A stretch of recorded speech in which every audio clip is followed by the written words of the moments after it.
एक महिला एक आदमी से संबंध बना रही होती है, तभी उसका पति रूम के अंदर आ जाता है और करीब लगभग रात को 11 बज रहा होता है।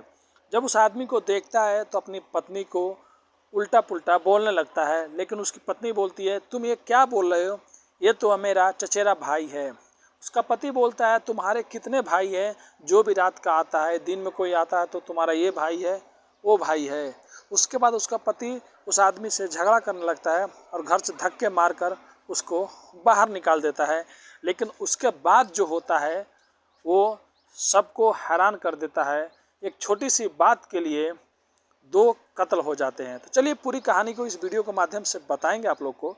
उससे पहले आप लोग से रिक्वेस्ट करते हैं, अगर आप हमारे चैनल पर नए हैं तो चैनल को सब्सक्राइब, लाइक, शेयर करना मत भूलिए। कहानी उत्तर प्रदेश गोरखपुर की एक कहानी है।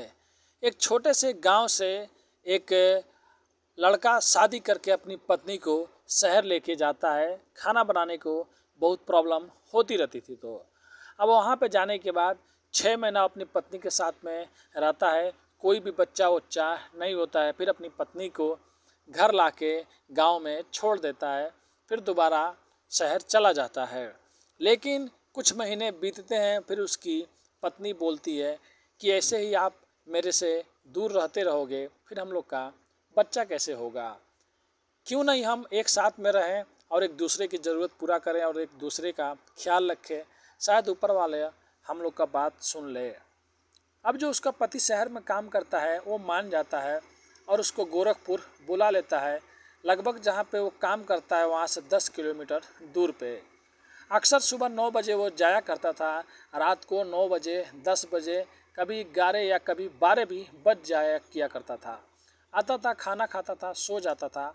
अपनी पत्नी को ज़्यादा समय नहीं दे पाता था, लेकिन अपनी पत्नी को हमेशा बोलता था कि कुछ महीनों की बात है, ड्यूटी थोड़ा अलग हो गया है, फिर उसके बाद 9 से 6 हो जाएगा और मैं हमेशा घर पे टाइम पे आया जाया करूँगा। और अपनी पत्नी को लेकर कभी कभी घुमाने जाया भी करता था और कभी ज़्यादा बिजी रहता था काम में, तो अपनी पत्नी को बोलता था कि तुम खुद जाके घूम के चले आओ। उसी टाइम उसके गांव का जो उसकी पत्नी रहती है, एक लड़का आता है, वो बोलती है ये मेरा चचेरा भाई है, बगल का ही है और ये यहीं पे मेरे को रास्ते में मिल गया, इसके साथ में मैं गाड़ी पर बैठ के आ गई। उसका पति उसको कुछ नहीं बोलता है। उसके बाद उसको 1-2 बार और घर में देखता है, कभी कभी वो आया रहता है, शाम के टाइम में बात किया रहता है। एक दिन जब अचानक रात को 11:30 बजे वो आता है घर में, तो देखता है कि उसकी पत्नी दरवाज़ा खोल रही है और उसके बाल बिखरे हुए हैं और अंदर से वही उसका चचेरा भाई निकल रहा है, वो भी अपना पैंट ऊपर चढ़ा रहा है। अब इसके पति को समझने में देरी नहीं लगती है और वो गुस्से में बोलता है, तू क्या कर रही थी, ये तेरा चचेरा भाई है या तेरा आशिक है, तू मेरे से ये सब बातें क्यों झूठ बोल रही थी, ये सब बातें मेरे से क्यों झूठ बोल रही थी, ये तेरा आशिक है तो।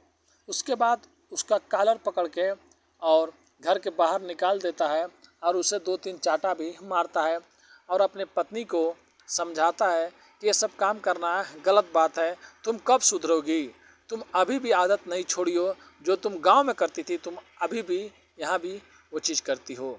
वो माफ़ी मांगने लगती है और बोलती है कि माफ़ कर दो, आगे से मैं ऐसा कुछ नहीं करूँगी।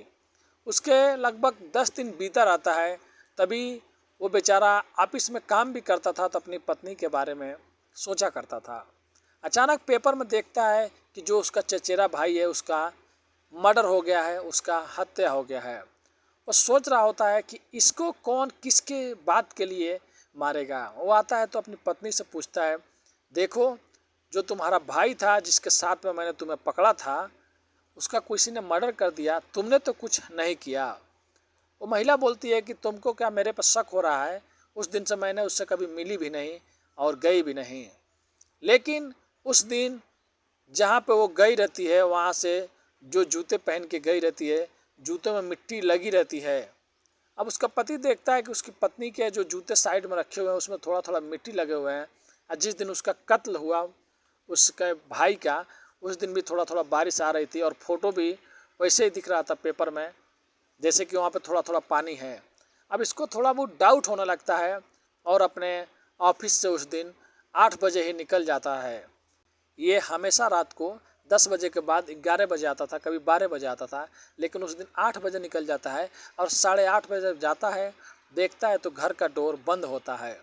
अब घर का डोर बंद होने के वजह से वो थोड़ा सा साइड में जाता है और खिड़की खोल कर देखता है तो उसकी पत्नी 3 लड़कों के साथ में संबंध बना रही है, अय्याशी कर रही है। अब वो खिड़की से चिल्लाने लगता है और अपने पत्नी को उल्टा पुल्टा बोलने लगता है, खोलो जल्दी से नहीं तो ये कर दूंगा वो कर दूंगा।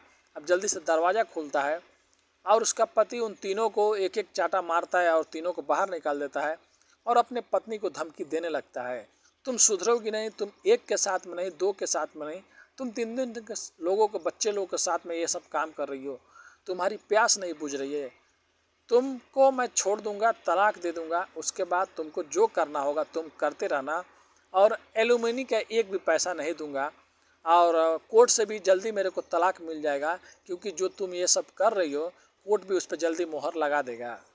अब उसकी पत्नी उसका पैर रख पकड़ के रोने लगती है, गिड़गिड़ाने लगती है, लेकिन उसका पति बोलता है अब तुम्हें माफ़ी नहीं मिलेगी। और ऐसे 2 दिन 3 दिन बीत जाता है और अचानक उसके पति का एक दिन मर्डर हो जाता है। अब मर्डर होने के बाद लावारिस लाश शहर से थोड़ा सा दूर पे मिलता है। अब पुलिस वहाँ पे पहुँचती है, लाश को कब्जे में लेती है और आधार कार्ड से और उसके मोबाइल नंबर से पता चलता है कि ये इस कंपनी में काम करता है और इसका घर भी यहाँ पे है।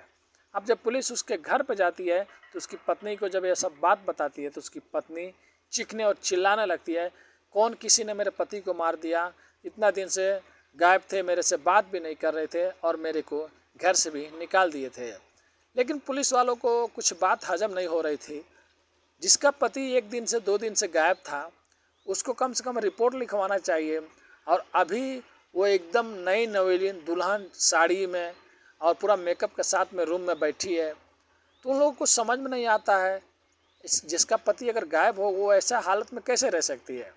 तभी इंस्पेक्टर साहब को पीछे एक लड़का नज़र आता है जो छुपा रहता है और इंस्पेक्टर साहब उसको पकड़ लेते हैं और उससे पूछते हैं तुम यहाँ पे क्या कर रहे हो, रात को 9 बज रहा है।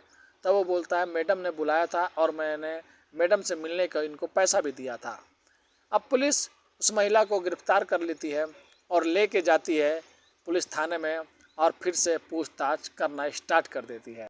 अब जब पुलिस अपने तरीके से उस महिला से पूछताछ करती है तो पहले तो महिला बोलती है कि मेरे को भी कानून मालूम है और आप लोग मेरे को टॉर्चर नहीं कर सकते हैं, लेकिन बाद में जब ज़्यादा प्रेशर पड़ता है तब अपनी मुंह खोलना स्टार्ट करती है।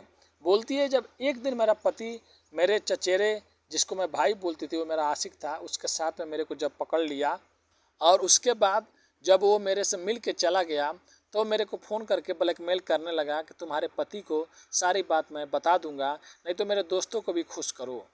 अब साहब एक से तो मैं प्यार करती थी लेकिन उसने मेरा फ़ायदा उठाना चाहा, दूसरों के साथ में भी मिलवाना चाहा, इसके लिए मैंने उसका कत्ल कर दिया जिसके वजह से मेरा पति मेरे पे शक करता था।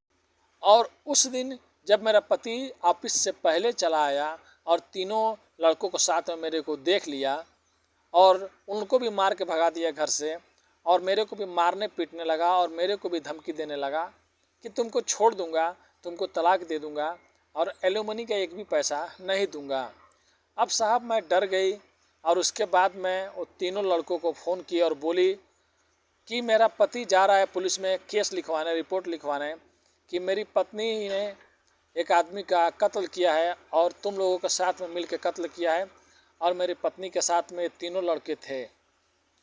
अब ये महिला उन तीनों लड़कों को इतना भड़का देती है, उस्का देती है कि वो तीनों इसका पति का खून कर देते हैं इसके कहने पे और हत्या हो जाती है। ये सब सारी बात जब वो महिला कबूल लेती है तो उन तीनों को भी गिरफ्तार कर लिया जाता है और महिला को भी गिरफ्तार करके फिर से जेल भेज दिया जाता है।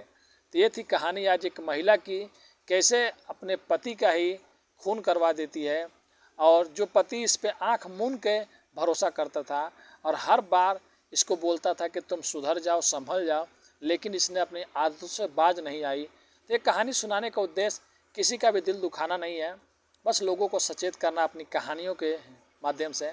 अगर आप हमारे चैनल पर नए हैं तो अपने चैनल को सब्सक्राइब, लाइक, शेयर कर दीजिए। बोलने में कुछ गलती हो जाए तो अपने भाई को माफ़ कर दीजिएगा। मिलते हैं नेक्स्ट वीडियो में कुछ अच्छी कहानियों के साथ। अभी के लिए अलविदा लेते हैं। धन्यवाद।